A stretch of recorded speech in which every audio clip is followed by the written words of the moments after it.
Hello dear learners, आइए discuss करते हैं अपने इस वीक के मॉक टेस्ट को। देखिए, ये हमारे सामने पहला क्वेश्चन है, identify the word that is correctly spelled. चार एक वर्ड है और उसकी 4 स्पेलिंग्स यहाँ पे लिखी हुई हैं।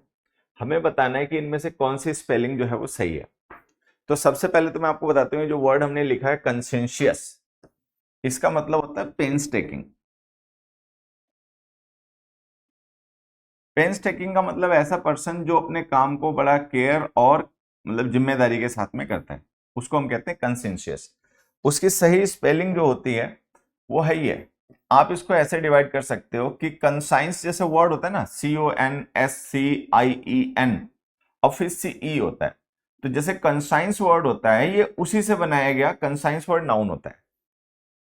कंसेंशियस उसी नाउन की एडजेक्टिव फॉर्म है। तो हम इसमें क्या करते हैं, TIOUS ये ऐड कर देते हैं। आप इसको दो पार्ट में इस वर्ड को समझ सकते हैं कि जैसे कंसाइंस होता है, ठीक है। अब कंसाइंस जो है वो कॉमन वर्ड है, हमने सबने पढ़ा ही होता है कभी ना कभी, ठीक है। तो इसी में हम क्या करते हैं कि यहां तक रहने के बाद अब फिर TIOUS ऐड कर देते हैं, कंसेंशियस। तो ये वर्ड जो होता है ना, ये बेसिकली एडजेक्टिव होता है। ये वर्ड एडजेक्टिव है, ये वर्ड हमारा नाउन है। कंसेंशियस का मतलब जो पर्सन किसी काम को जिम्मेदारी के साथ में और ध्यान के साथ में करता है। पेन्स टेकिंग एक इंग्लिश में वर्ड होता है जो उसका सिनोनिम हो जाता है, ठीक है। तो सही स्पेलिंग है ए, बाकी सब गलत है। नेक्स्ट देखिए, select the most appropriate meaning of the given idiom. यहां पर एक हमें इडियम दिया गया है। Out of the question we have to tell the meaning of the idiom, कि इसका मतलब क्या है। लाइफ फुल ऑफ क्वेरल्स, ये मतलब है इसका। हेसिटेट बिटवीन टू डिसीजंस, ये मीनिंग है इसका। इम्पॉसिबल, ये मीनिंग है इसका। कंफ्यूज्ड एंड लॉस्ट, ये मीनिंग है इसका। तो देखिए, आउट ऑफ द क्वेश्चन का मतलब होता है something which is highly unlikely.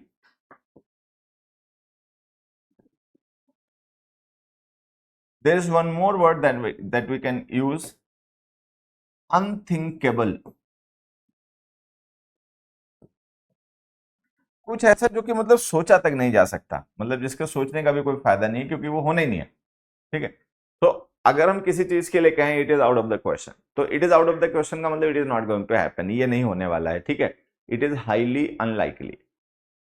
अब ये जो आपको मीनिंग पता चला, इसके बेस पर आपको बताना है इनमें से आंसर क्या है। Life full of quarrels, no. Hesitate between two decisions, no. Impossible, या this could be the meaning, ठीक है। तो इसका जैसे यहां पर आंसर था कंसेंशियस, यहां पे इसका हो जाएगा impossible. Out of the question का मतलब something which is not going to happen, ठीक है। Impossible. Select the most appropriate synonym of the underlined word. अब हमें यहां पर एक वर्ड के सिनोनिम बताना है। वर्ड क्या है जिसका हमें सिनोनिम बताना है, एविंस। वर्ब होता है एविंस, ठीक है। इससे मिलता जुलता एक नाउन होता है, आप सबने पढ़ा होगा, एविडेंस। एविडेंस वर्ड जो है ये नाउन है। एविंस वर्ड जो है वो वर्ब है, इन्फिनिटिव फॉर्म में लिखा हुआ है ना। अब एविडेंस का मतलब हमें पता ही क्या होता है। एविडेंस का मतलब होता है प्रूफ, ठीक है। Do you have some evidence, तो एविडेंस का मतलब होता है प्रूफ। ये जो एविडेंस वर्ड है इसका मतलब क्या होता है, इसका मतलब होता है प्रूव, किसी चीज को साबित करना, प्रूव करना, शो करना, ठीक है। Intangible, no. Conceal, no. Conceal का मतलब होता है छिपाना, हाइड करना, ठीक है। इंटेंजिबल का मतलब होता है that can not be felt by touch, जिसको हम टच के थ्रू फील ना कर पाए, ठीक है। इनआर्टिकुलेट, आर्टिकुलेट का मतलब होता है वो पर्सन जिसको बातें करनी आती हैं, मतलब ऑरेटर, अच्छा ऑरेटर हो। इनआर्टिकुलेट का मतलब जिसमें वो कला ना हो, ठीक। शो का मतलब होता है दिखाना। तो ये जो शो वर्ड हमने यहाँ पे लिखा ना बच्चे, नाउन नहीं है, ये वर्ब है। ये जो शो वर्ड हमने लिखा है, शो वर्ड नाउन भी होता है, वर्ब भी होता है। जैसे हम किसी पर्सन से कहें show me the proof, proof दिखाओ मुझे, तो यहाँ पे शो वर्ब है। और जैसे हम कहते हैं मूवी शो, तो शो नाउन है। तो यहाँ पे जो शो है ये वर्ब है, इवेंट्स भी वर्ब है। वर्ब का सिनोनिम वर्ब होता है, नाउन का सिनोनिम नाउन होता है। अगला देखिए, एंटोनिम बताना है। जिस वर्ड का हमें एंटोनिम बताना है बच्चों, वो वर्ड है एबिटिंग, ठीक है। एबिट एक वर्ब होती है, उसी से ही बन जाता है। एबिटिंग का मतलब होता है समथिंग एडजॉइनिंग, कुछ ऐसा जो सटा हुआ है, जक्सटापोज्ड है,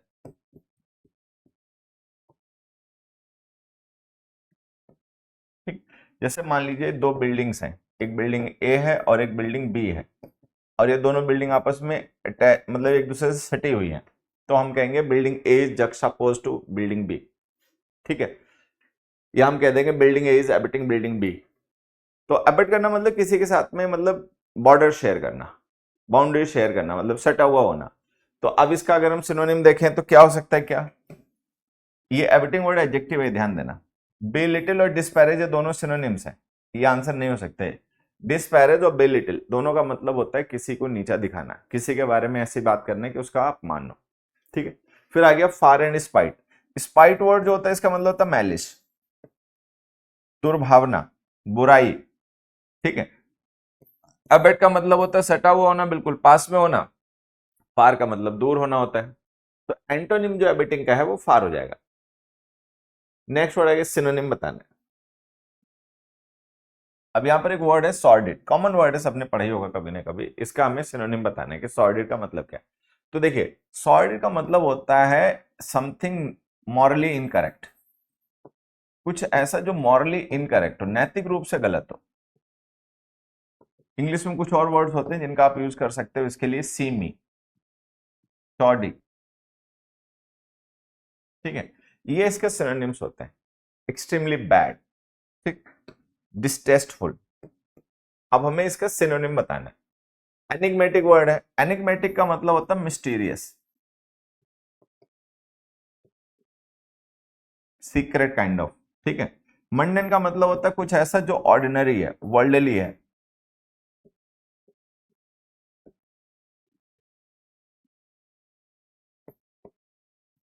ठीक है। हिडन का मतलब तो छुपा हुआ होता ही है, सीक्रेट होता ही है, पता ही है।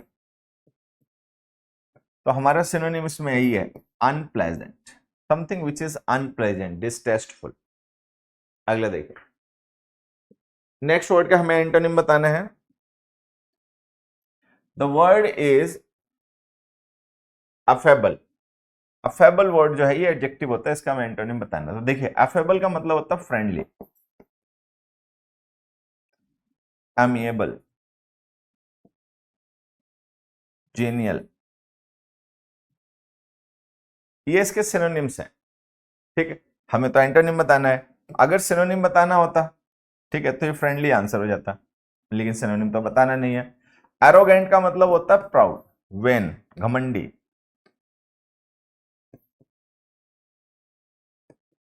सुपरसिलियस, ठीक है, वो गलत है। इग्नोरेंट का मतलब लैकिंग नॉलेज, जिसको नॉलेज ना हो, अज्ञानी हो, तो वो भी नहीं होगा। हॉस्टाइल, हॉस्टाइल का मतलब है जो हमारे खिलाफ हो, मतलब एनिमी लाइक, एनिमिकल कह सकते हैं उसको, एनिमिकल हो गया। हॉस्टाइल का मतलब होता है विरोधी, ठीक है। तो अफेबल का मतलब फ्रेंडली होता है, एमेबल होता है, जीनियल होता है, ये उसके सिनोनिम्स हैं। उसका एंटोनिम इनमें से हो जाएगा हॉस्टाइल, ठीक। अगला देखिए, select the word which means the same as the group of words, मतलब वन वर्ड सब्स्टिट्यूट वाला केस है। The area of medicine that treats illness of bones, bones की इलनेस को ट्रीट करने वाले एरिया ऑफ मेडिसिन को क्या कहते हैं, ये बताना है। तो पहला ऑप्शन है ऑर्निथोलॉजी, ये होता है स्टडी ऑफ बर्ड्स।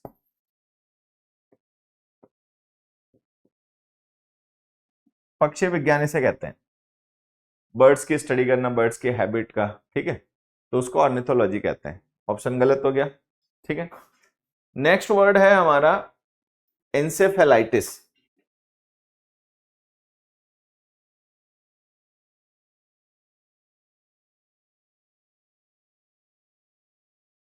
अब यहां पर एक वर्ड जो है वो है एंसेफेलाइटिस, ये सॉलन ब्रेन डिजीज होती है।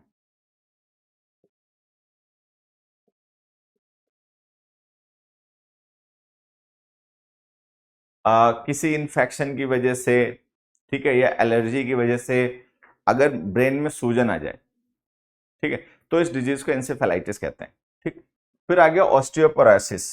ऑस्टियोपोरोसिस जो है ये वीक बोन्स की डिजीज होती है, वीक बोन डिजीज, हड्डियां कमजोर हो जाती हैं, ठीक है, तो ये डिजीज हो गई। हमारा आंसर है ऑर्थोपेडिक्स। ऑर्थोपेडिक्स होता है, ये होता है bones and muscles,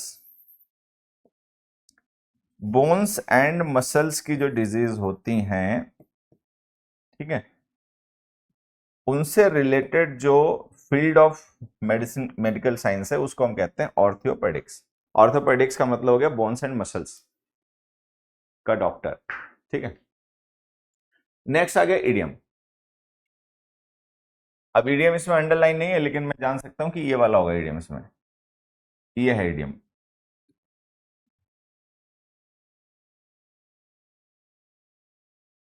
give it a word, ठीक है। इसका हमें मीनिंग बताना है। तो आप सबने कभी ना कभी एक वर्ड सुना होगा वर्लपूल। वर्लपूल वैसे एक होम अप्लायंसेस बनाने वाली कंपनी भी है, ठीक है। वर्ल का मतलब होता है चक्कर, स्पिन, ठीक है। गिव इट अ वर्ल एक इडियम होता है कि मतलब कोई ट्राई करके देखना, किसी नई चीज को ट्राई करके देखना कि हो पाता है कि नहीं हो पाता है, होता है तो कैसे होता है। अब इनमें से आंसर बताना है। Very adventurous, being uncomfortable and restless, to give something a try, या this is the answer. To give something a try, ये हमारा आंसर है, ठीक है। नेक्स्ट पे आ जाओ। Select the word which means the same as the group of words. One word substitute वाला ये भी आ गया, ठीक है। अ पर्सन हु हेट्स और अवॉइड्स द अदर पीपल, एक ऐसा व्यक्ति जो हेट करता है या अवॉइड करता है। किसको अवॉइड करता है? अदर पीपल, दूसरे लोगों को से। मतलब सीधे शब्दों में कहें, मनुष्यों से घृणा करने वाला व्यक्ति, जो उनसे बचता है या उनसे घृणा करता है, उसको क्या कहते हैं? Egoist, misogynist, misogamist, misanthrope. तो देखो, मिस का मतलब हेटर होता है, ये आप सबको पता ही होगा,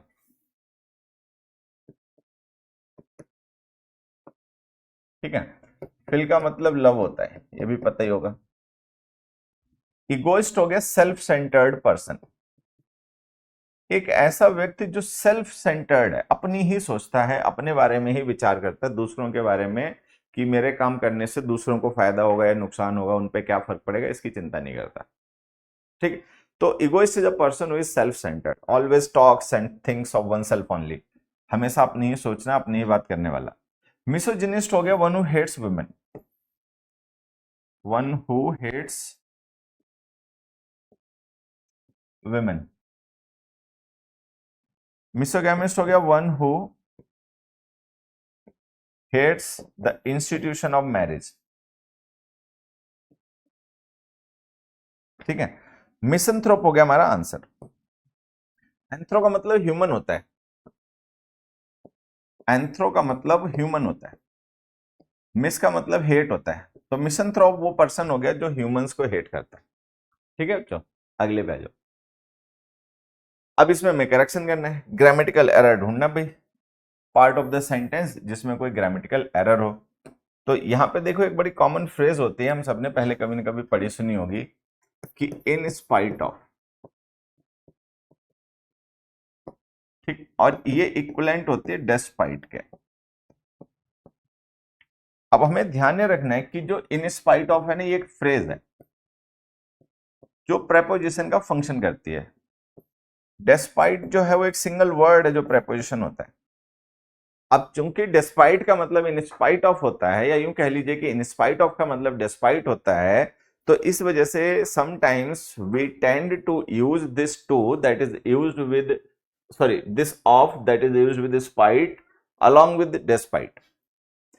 इन स्पाइट ऑफ का मतलब डिस्पाइट होता है, इसीलिए कई बार गलती लोग क्या करते हैं कि जो इन स्पाइट के साथ ऑफ होता है वो डिस्पाइट के साथ भी लिखने की कोशिश करते हैं। उसमें समझने की बात यह है कि जो इन स्पाइट है, इसमें स्पाइट नाउन है, लेकिन डिस्पाइट खुद प्रेपोजिशन है, ठीक है। तो ये जो हमने डिस्पाइट के साथ में ऑफ लिखा है ना, ये मिस्टेक है। जो डिस्पाइट के साथ हमने ऑफ लिखा है, इसकी जरूरत नहीं है, सीधे लिखे डिस्पाइट हिज मैक्सिमम एफर्ट्स, या तो लिखो इन स्पाइट ऑफ या लिखो डिस्पाइट, ठीक है। तो हमें पता है जब डिस्पाइट सही हो सकता है तो हम उसी को यूज करेंगे। तो A part has the mistake. Next, dash was present in the wedding, got a car in gift. अब हमें यहां पर सब्जेक्ट लिखना है। अब ध्यान से देखेंगे तो subject is missing, dash was present in the wedding, जो भी वेडिंग में प्रेजेंट था। अब चूंकि हमें सब्जेक्ट चाहिए, ऑब्जेक्ट तो चाहिए नहीं, तो ये होम एवर गलत ऑप्शन है, ठीक है। जो भी प्रेजेंट होगा वो कोई पर्सन नहीं होगा जिसको गिफ्ट मिला, थिंग तो होगी नहीं, तो ये विच भी गलत हो गया, ठीक है। वेयर प्लेस को रेफर करता है, वो पर्सन को रिप्रेजेंट कर नहीं सकता, क्योंकि यहाँ पे जो भी हम कह रहे हैं वॉज प्रेजेंट, तो जो भी प्रेजेंट रहा होगा वो कोई पर्सन ही रहा होगा, तो वेयर उसके लिए आ नहीं सकता। आंसर है हुएवर। ठीक, अभी जो हुएवर हमने लिखा नहीं, हमारा कंपाउंड रिलेटिव प्रोनाउन है। आप सबको ये बात सीखनी चाहिए कि ये हुएवर क्या है, हु क्या, हमने हु क्यों नहीं लिखा। पहली बात तो हु ऑप्शन में ही नहीं है, ठीक है। दूसरा, अगर ऑप्शन में भी होता, मान लेते हैं कि हु भी ऑप्शन में दे रखा है, हम तब भी उसको यूज नहीं करते, वो तब भी गलत होता है। क्या वजह, कि जो हु है, ठीक है, वो हमारा रिलेटिव प्रोनाउन है और उसको हमेशा एक एंटीसीडेंट की रिक्वायरमेंट होती है। जैसे मान लो अगर यहाँ पे लिखा होता अब the person who was present in the wedding, anyone who was present in the wedding, तो हम हु लिखते हैं।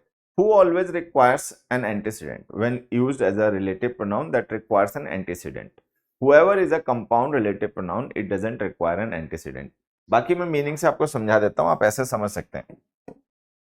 whomever का मतलब होता है anyone whom,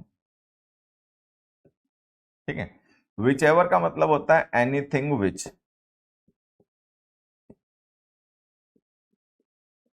ठीक है।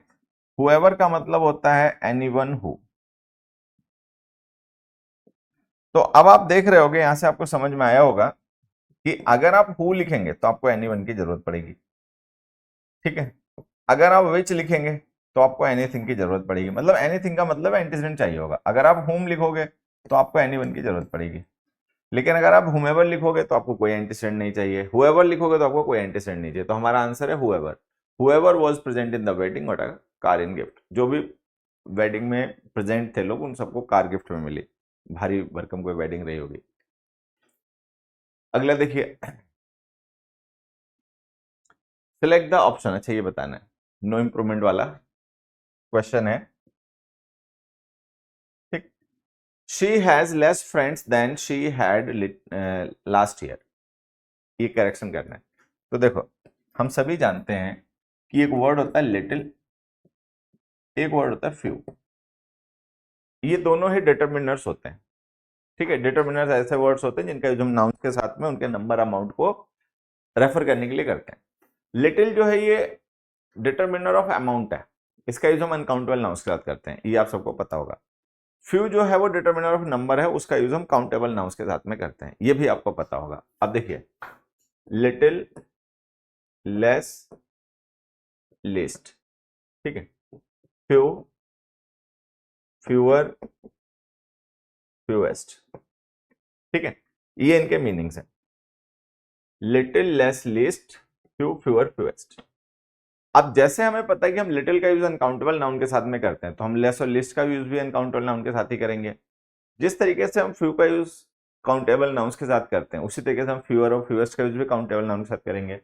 अब आप यहाँ पे देखो, हमने एक नाउन लिखा है friends. Friends countable plural noun है, तो इसके साथ में लिटिल तो आ नहीं सकता, क्यों आएगा। तो ये जो लिटिल की हमने कंपेरेटिव डिग्री लेस लिखी है भी गलत है। दूसरी बात, देन लिख रखा है, देन लिखा है तो कंपेरेटिव डिग्री ही लिखनी पड़ेगी। फ्यू की कंपेरेटिव डिग्री फ्यूअर होती है, तो लेस की जगह हमें फ्यूअर लिखने की जरूरत पड़ेगी, ये आंसर है। तो हमें लिखना पड़ेगा she has fewer friends than she had last year, कि लास्ट ईयर जितने उसके दोस्त थे उससे अब कम है। या तो कुछ के साथ दोस्ती खत्म हो गई होगी, या बेचारे कुछ दोस्त खत्म हो गए होंगे, जो भी रहा होगा, लेकिन अब उतने नहीं जितने लास्ट ईयर में थे। तो ये हमें ध्यान देना है, काउंटेबल नाउन्स के साथ में फ्यू, फ्यूअर, फ्यूएस्ट का यूज किया करो। अनकाउंटेबल के साथ में लिटिल, लेस, लिस्ट का यूज किया करो। क्योंकि यहाँ पे देन लिखा हुआ तो कंपेरेटिव डिग्री लिखनी पड़ेगी, इसलिए हमने फ्यू की कंपेरेटिव डिग्री फ्यूअर लिख दी। अगला देखिए, इडियम बताना है, मीनिंग बताना है एक्चुअली इडियम का। इडियम तो क्या ही बताना है, पिनेकल ऑफ हिज करियर। अब ये कोई इडियम इडियम नहीं है, ये लिटरल मीनिंग ही है। पिनेकल का मतलब क्या होता है, पिनेकल का मतलब होता है summit, apex, summit, zenith, top, highest point.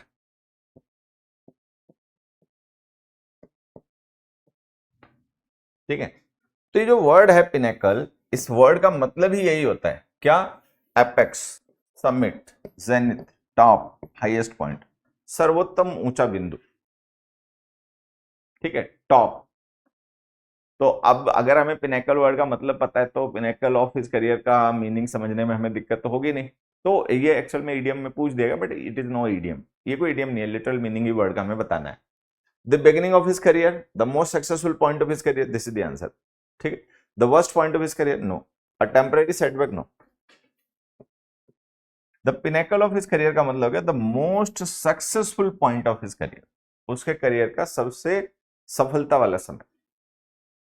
Next, if I would have known about the meeting I would have attended it. अब आप देखेंगे ये सेंटेंस ना कंडीशनल है।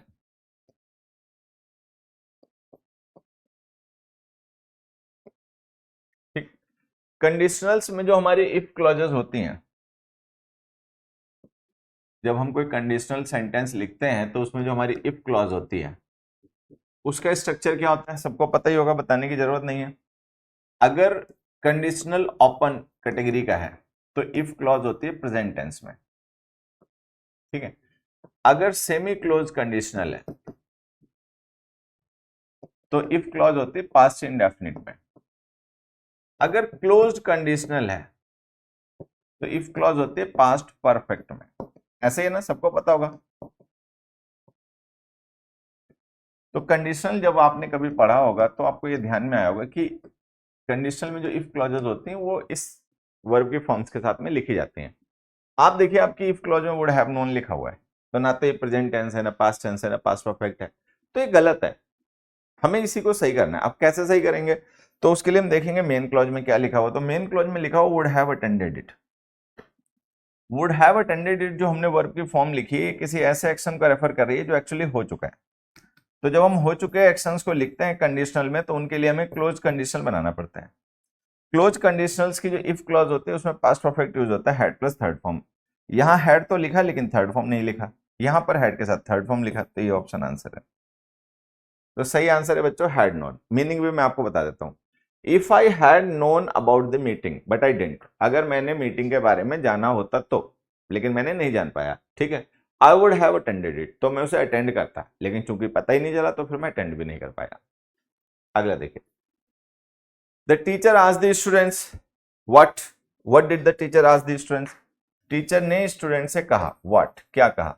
तो यहां पर हमें व्हाट का रिप्लाई चाहिए। व्हाट का रिप्लाई का मतलब हमें यहां पर डायरेक्ट ऑब्जेक्ट चाहिए। ठीक है। अब डायरेक्ट ऑब्जेक्ट बना के हम किसे लिख रहे हैं, इन्फिनेटिव को। इन्फिनेटिव क्या होता है, two plus base form of the verb. Verb की टू प्लस वर्ब की फर्स्ट फॉर्म को हम इन्फिनेटिव कहते हैं। तो जैसे आस्क वर्ब है उसके साथ हम इन्फिनेटिव को भी ऑब्जेक्ट बना के लिख सकते हैं। The teacher asked the students what did the teacher ask the students to to go there, to help him, to keep silent, कुछ भी लिख दो। तो अब हमें वहां पे टू के साथ में वर्ब की फर्स्ट फॉर्म लिख के इन्फिनेटिव बनाना है, क्योंकि वो इन्फिनेटिव हमारे डायरेक्ट ऑब्जेक्ट का काम करेगा। अब देखो ये जो बोर हमने लिखा है ये फर्स्ट फॉर्म नहीं होता। ठीक है, ये सेकेंड और थर्ड फॉर्म होती है। एक्चुअल में होती है एक वर्ब होती है बेयर, बेयर बोर बॉर्न, वो इसकी थर्ड फॉर्म है। बेयर वर्ड जो है ये वर्ब ही नहीं है, ये एडजेक्टिव होता है। बेयर का मतलब होता है uncovered, naked, bare hands, with bare hands. ठीक है, तो ये तो एडजेक्टिव है, ये वर्ब होता ही नहीं, ऐसे ही गलत हो गया। वर्ब की फर्स्ट फॉर्म लिखनी है, बोर्ड जो है वो पास्ट पार्टिसिपल होता है या थर्ड फॉर्म होती है, आंसर आ नहीं सकता, ऐसे ही गलत हो गया, तो आंसर ये रहा। ठीक है, तो हमें वहां पर पता है कि इन्फिनेटिव लिखना है। Infinitive two plus base form of the verb होता है। एक ही वर्ब की बेस फॉर्म दे रखी है, बेयर जो है वो एडजेक्टिव है, वो वर्ब है नहीं, ये सेकेंड फॉर्म है, ये थर्ड फॉर्म है, फर्स्ट फॉर्म एक ही दे रखी है बेयर, तो आंसर ये हो गया। Identify the segment in the sentence that contains grammatical error, मतलब ग्रामेटिकल एरर हो ऐसा पार्ट सेंटेंस का बताइए। अब आप पढ़ेंगे एक बार में यहां पर तो देखेंगे लिखा हुआ है the university is planning to expand its research facilities to support the new generation of scientist.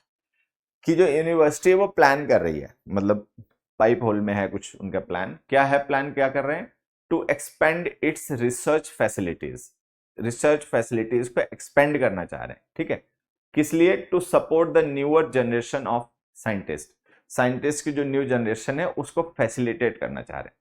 Facilitate करना मतलब उसके लिए चीजें इजी करना, आसान करना, असिस्ट करना, उसको हेल्प करना। तो अब ये जो क्वेश्चन है आप देखेंगे तो पढ़ने में और अगर आप ट्रांसलेशन करेंगे तो एकदम सही लगेगा, लेकिन यहाँ पे एक वर्ब है जिसकी तरफ मैं आपका ध्यान ले जाना चाहूंगा, एक्सपेंड। होता क्या बच्चों, ये जो एक्सपेंड वर्ब है ना, इसका मतलब होता है टू वाइडन, किसी चीज को वाइडन करना, फैलाना, विस्तार देना, ठीक है। एक्सपेंड का मतलब ये होता है। इसका मोस्टली यूज किया जाता है लिटरल मीनिंग में, यू एक्सपेंड समथिंग। फिर यहां पर एक वर्ड होता है extend, that is also a verb. There is a verb extend. अभी जो एक्सटेंड वर्ब है, to make something cover more areas and people. Especially कोई वर्ड अगर किसी टेक्नोलॉजी को रेफर कर रहा है,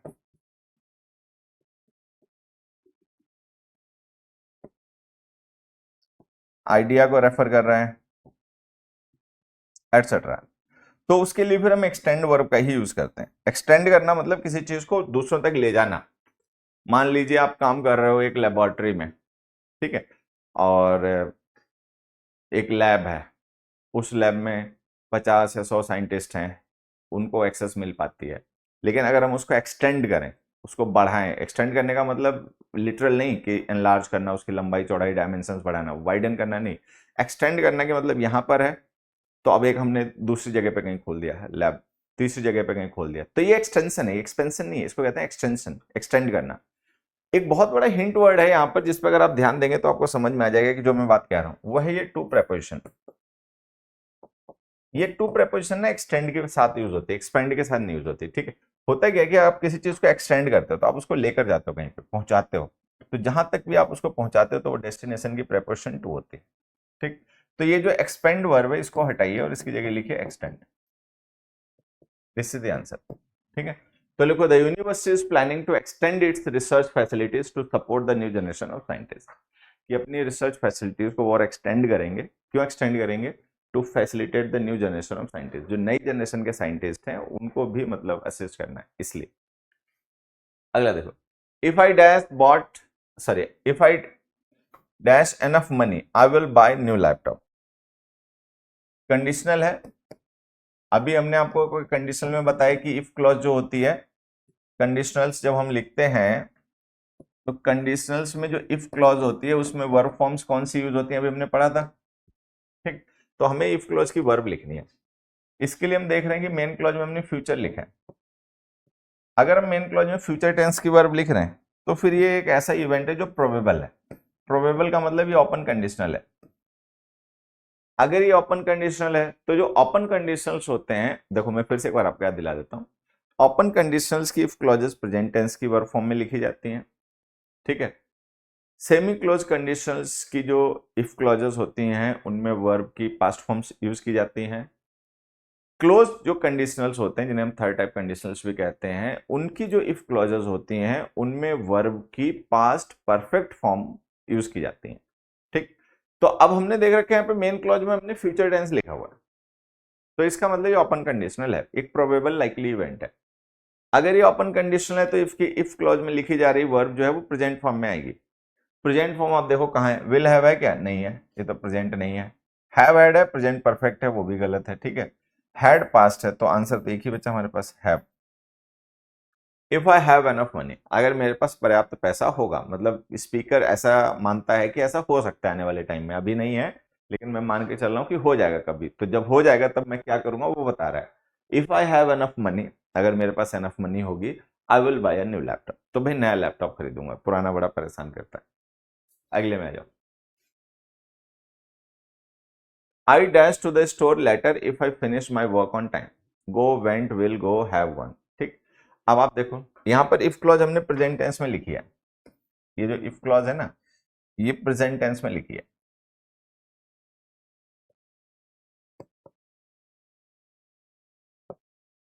ठीक। और ये कंडीशनल है, ये लिखा गया स्टेटमेंट ये भी कंडीशनल है। कंडीशनल के कुछ क्वेश्चंस ज्यादा हो गए, ठीक।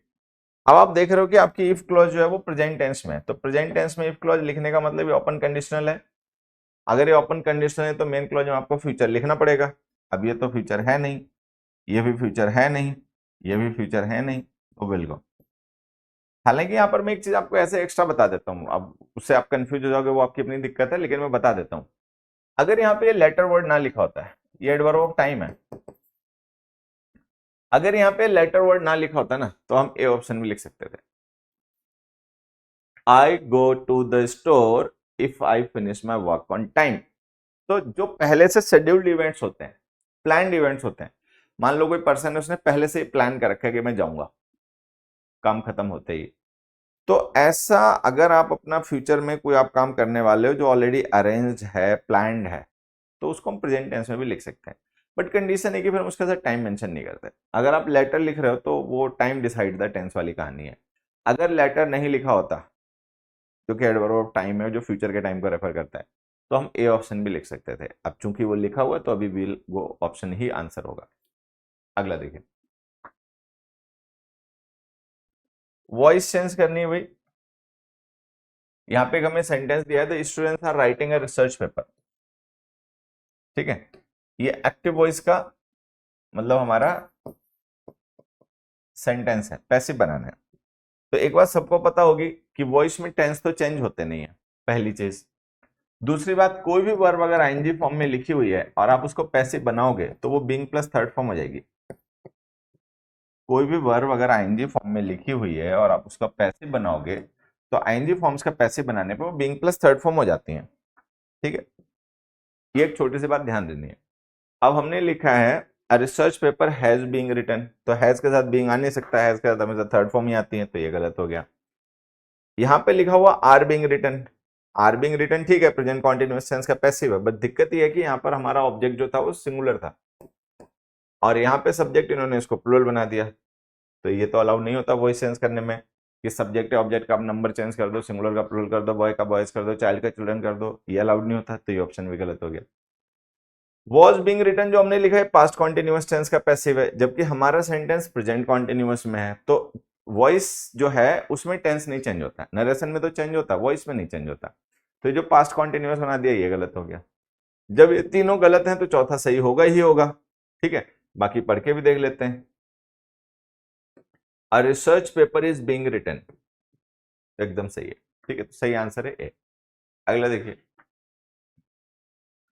नेक्स्ट क्वेश्चन है change the narration of the given sentence, he told me to let him know if I needed help. अब यहां पर जो दिया गया क्वेश्चन है वो पहले से ही इनडायरेक्ट है, हमें उसे डायरेक्ट बनाना है, ठीक है। तो ही टोल्ड मी, ही सैड लिख दिया, चलो कोई बात नहीं, सही है, ही सैड, सब में ही सैड ही लिखा हुआ है, ही सैड टू मी होना चाहिए था, लेकिन उन्होंने नहीं लिखा, आपको हेल्प मिल जाएगी, check. If you will need, अब इफ के साथ फ्यूचर टेंस तो आ नहीं सकता, ये तो ऐसे ही गलत, ठीक है। इफ क्लॉज में अगर आप इफ क्लॉज में पास्ट इंडेफिनिट लिख दोगे, ठीक है, तो नरेशन चेंज करते समय इसको पास्ट परफेक्ट बनाना पड़ेगा, वहां तो पास्ट परफेक्ट लिखा नहीं, वहां तो अभी नीडेड ही लिखा हुआ है, तो ये भी गलत। Let me know if you needs help, you के साथ नीड्स आ नहीं सकता, यू प्लूरल सब्जेक्ट होता है तो उसके साथ नीड आएगा, तो ये भी गलत। जब तीन गलत हो गए तो जो चौथा बचा वो आंसर होगा ही होगा। Let me know if you need help, तो जब हम चेंज करेंगे ना नरेशन, तो नीड प्रेजेंट टेंस की वर्ब है, वो नीडेड हो जाएगी पास्ट टेंस में, और लेट मी नो का तो लेट मी हिम नो ही हो जाएगा। भाई ही जो है वो फर्स्ट पर्सन है, उसके अकॉर्डिंग चेंज करोगे मी को, तो मी जो है वो हिम हो जाएगा, ठीक। अगला देखो, अब ये आ गया एक पैसेज, क्लोज टेस्ट पैसेज है। एक बार आप लोग इसको 30 सेकेंड्स का टाइम मैं आपको देता हूँ, 30 सेकेंड्स में इसको एक बार पढ़िए और पढ़कर समझिए, फिर मैं आपको इसको समझाता हूँ। पॉज कर सकते हैं वीडियो को।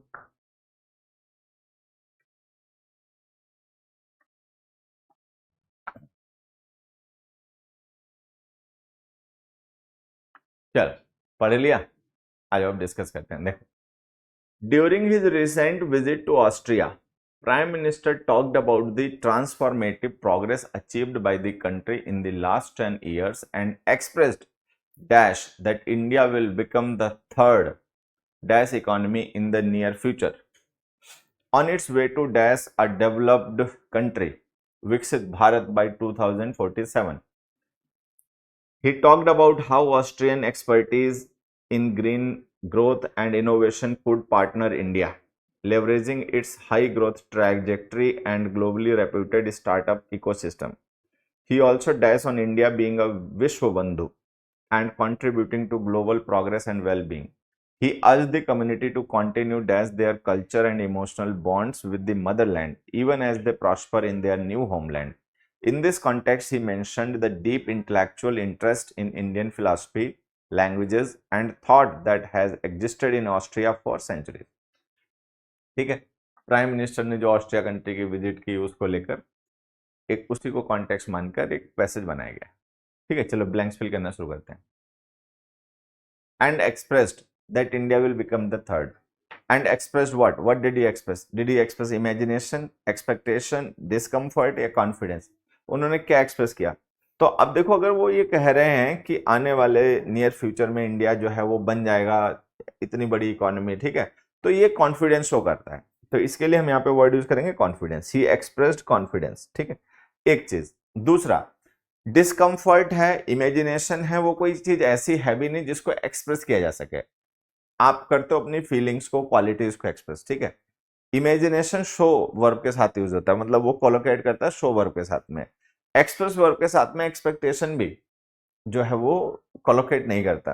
तो वो जो हमने वर्ब लिखी ना एक्सप्रेस, अगर हम इस वर्ब को भी ध्यान में रखें, रखना ही चाहिए, ठीक है, बिना इसको ध्यान में रखे तो आंसर नहीं हो पाएगा. तो अगर हम इसको ध्यान में रखें तो वो वर्ब कोलोकेट करती केवल कॉन्फिडेंस के साथ में, बाकी के साथ कोलोकेट भी नहीं करती. ठीक है, तो आंसर है हमारा यहाँ पर कॉन्फिडेंस. ही एक्सप्रेस कॉन्फिडेंस. उन्होंने अपना विश्वास दिखाया. किस चीज का विश्वास?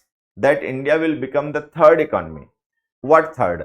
थर्ड लार्जर, लार्जेस्ट, लार्ज, मोर लार्ज. तो देखो, मोर लार्ज तो ऐसे ही अनग्रामेटिकल हो गया, ठीक है, क्योंकि इसकी कंपेरेटिव डिग्री लार्जर होती है. अच्छा, थर्ड हमने लिख रखा है, थर्ड सबसे बड़ी इकोनॉमी. तो थर्ड है, फर्स्ट है, सेकंड है. जब हम ऑर्डिनल्स लिखते हैं तो वो सुपरलेटिव डिग्रीज के साथ यूज होते हैं. अब लार्ज सुपरलेटिव डिग्री है नहीं, मोर लार्ज और लार्जर भी सुपरलेटिव डिग्री है नहीं, सुपरलेटिव डिग्री एक ही है, लार्जेस्ट. तो ये हमारा आंसर हो जाएगा. तो ही एक्सप्रेस कॉन्फिडेंस, उन्होंने कॉन्फिडेंस दिखाया. क्या कॉन्फिडेंस दिखाया? That India will become the third largest economy in the near future. कि आने वाले भविष्य में जल्दी ही इंडिया जो है वो विश्व की तीसरी सबसे बड़ी अर्थव्यवस्था बन जाएगी. On its way to dash a developed country. अब आपको एक चीज ध्यान देनी है, ये जो वे है ना, ये नाउन है, और वे के साथ जो हम टू लिख रहे हैं प्रेपोजिशन है. अगर आप यहाँ पे वर्ब ना लिखो, कोई नाउन लिखो, तब भी आपको इस की जरूरत पड़ेगी. मान लो अगर हम केवल ऐसे लिख दें on its way to a developed country, ठीक है, तब भी इस टू की जरूरत पड़ेगी. मान लो आप यहाँ पे वर्ब ना लिखो, मत लिखो, अ डेवलप्ड कंट्री ही लिखा रहने दो, तब भी इस टू की जरूरत पड़ेगी. ठीक है, वे जो होता है ना, उसका मतलब रास्ता होता है. रास्ता में कहाँ लेके जा रहा है? तो जहां लेके रास्ता में जा रहा है वो हमारा डेस्टिनेशन है. डेस्टिनेशन की फाइनल पॉइंट की प्रेपोजिशन इंग्लिश में टू होती है. तो वे के साथ जो हम टू लिखते हैं वो फाइनल पॉइंट और डेस्टिनेशन की प्रेपोजिशन होती है. अब प्रेपोजिशन के बाद में प्रेपोजिशन का ऑब्जेक्ट आता है, जो कि कोई नाउन होगा या कोई प्रोनाउन होगा. ठीक है, अगर आप किसी वर्ब को यूज करते हो ऑब्जेक्ट, तो फिर आपको वर्ब जेरेंड फॉर्म में लिखनी पड़ती है. अभी जो बिकम हमने लिखा है कोई नाउन प्रोनाउन तो है नहीं, है वर्ब है. तो अगर हम वर्ब को प्रेपोजिशन का ऑब्जेक्ट बना के लिखेंगे तो उसकी जेरेंड फॉर्म लिखनी पड़ेगी. जेरेंड फॉर्म दे रखी है बी ऑप्शन में, तो आंसर हो गया बिकमिंग. ठीक है, अगला देखिए. He talked about how Austrian expertise in green growth and innovation could partner India, leveraging its high growth trajectory and globally reputed startup ecosystem. He also dashed on India being a Vishwabandhu. He also thought on, focuses on, expressed on, dwelt on. ठीक. अब एक चीज देखो, इतना तो हम अपने common sense से समझ सकते हैं कि ये कहानी पास्ट की चल रही है, कि उन्होंने वहां पे क्या क्या कहा, क्या क्या बताया, वो बात चल रही है, तो पास्ट टेंस आएगा. ठीक है, तो अगर पास्ट टेंस आएगा तो फोकसेस तो आपका ऑप्शन ऐसे ही गलत हो गया, क्योंकि प्रेजेंट टेंस की आप वर्ब लिख नहीं पाओगे. बाकी आपकी रिपोर्टिंग वर्ब देखो पास्ट में, यहां क्या लिखा? ही टॉक्ड, पास्ट टेंस है. ही एक्सप्रेस्ड, पास्ट टेंस है.